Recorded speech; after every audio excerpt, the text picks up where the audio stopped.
adesso le campagne vaccinali, perché le campagne vaccinali sono un indicatore formidabile della nostra capacità organizzativa, della nostra capacità di bisogno del nostro livello di democrazia, se vogliamo, è importante, ok? Questo è il calendario, lascio ovviamente alla collega Madasi, vado via velocissimamente, perché la proposta della FIMIS è quello che ve l'ho già espressa, no? Per una maggiore copertura vaccinale, un'organizzazione più dignitosa. Vado avanti, vado avanti, vado avanti, e io vi ringrazio.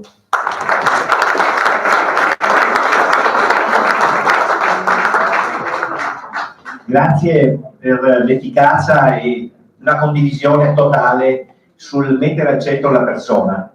È il nostro, diciamo, è il nostro core business, è il che abbiamo, e sento che fa parte anche del suo. Ringrazio invece Cinzia Bonan, che in rappresentanza della CISL regionale ha voluto partecipa, e credo anche molto interessata, in quanto segue direttamente il comparto ed è anche una conoscitrice, perché ha fatto buona parte della sua vita nell'ambiente ospedaliero, ecco, per cui ecco. Invece c'è Tina che allora cambiamo un attimo l'organizzazione, ma brevemente. Evitiamo le domande adesso, dopo l'intervento del dottor Cassola, le rinviamo al successivo all'intervento della dottoressa Madasi, però una gliela concediamo alla segretaria, vero? Allora facciamo.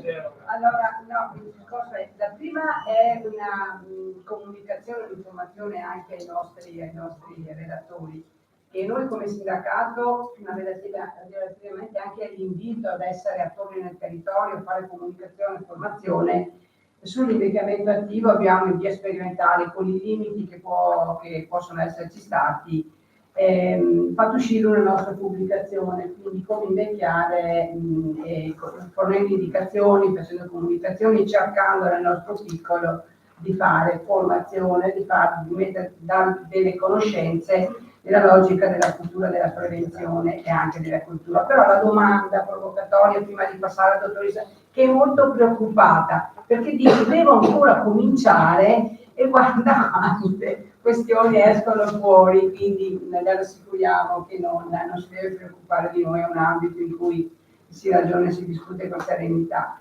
Però si parlava prima delle medicine di gruppo, ma in Veneto sono fallite le medicine di gruppo, e quindi questa è stata anche la volontà di chi, perché sono fallite? Perché se quel percorso iniziato 2 o 3 anni fa avesse comunque avuto una continuità e fosse stato più sostenuto, forse adesso avremmo più medicine di gruppo. Allora, le medicine di gruppo integrate non sono fallite. Allora, il confronto, che siano poche è un'altra questione, che non siate più finanziate, ma non perché sono fallite. Sicuramente sono una struttura onerosa, perché è ovvio che c'è personale, perché c'è un livello di organizzativo molto complesso.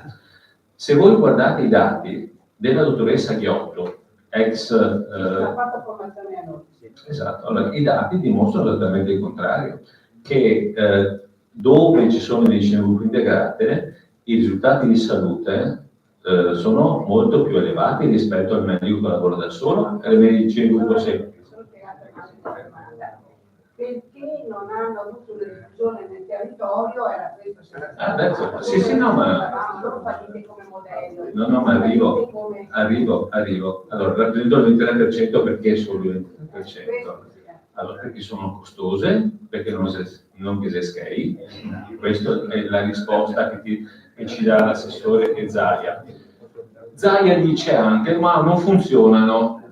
Presidente, mi spieghi perché non funzionano? Perché a San Bendemiano è fallita. Allora, se ragioniamo in questi termini, se ragioniamo per aneddoti, non ne veniamo fuori. Ma è così la politica, non ve l'ho detto apposta, perché poi quando parli con i politici, sono questi gli elementi che vengono fuori.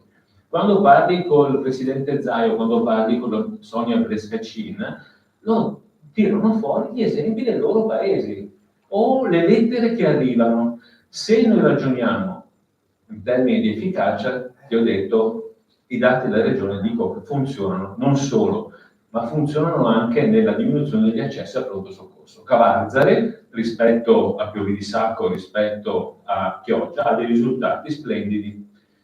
Il problema è che in questo periodo ci sono stati tagli trasversali. Chi è che ha finanziato la sanità in questo periodo? Nessuno. Il Veneto ha finanziato la sanità, si è mantenuto a galla dignitosamente, ma di certo non ha finanziato la sanità territoriale.